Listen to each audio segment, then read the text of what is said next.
ជាសិស្សនិស្សិតបញ្ញវន្តខ្មែរតស៊ូអំណត់ឥតប្រែបង្កើតជាសមាគមជួយអ្នកក្របន្តការងារសង្គមនេះជាកិច្ចការឧត្តមជួយគ្នាក្នុងគ្រាក្រីក្រទោះលំបាំង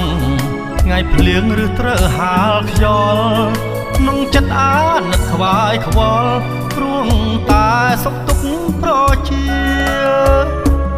នាំអំណោ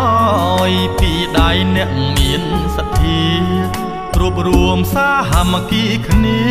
នោះហើយជាការលះបង់សមាគមនិស្សិតជីវិតក្មេងវត្តក្រោមលំសាសនាព្រះពុទ្ធមុតរួមគ្នានឹងធ្វើកិច្ចការដំបូលជាតិមានថ្នាក់ដឹកនាំរដ្ឋាប្រជាទូទាំងខេមរាមានវាសនាល្អប្រពៃអរគុណហើយស្ថាបនិកសន្តិភាព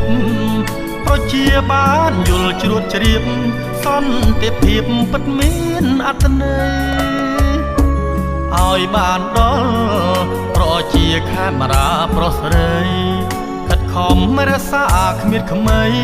นุ่งអ្វីដូចបំណង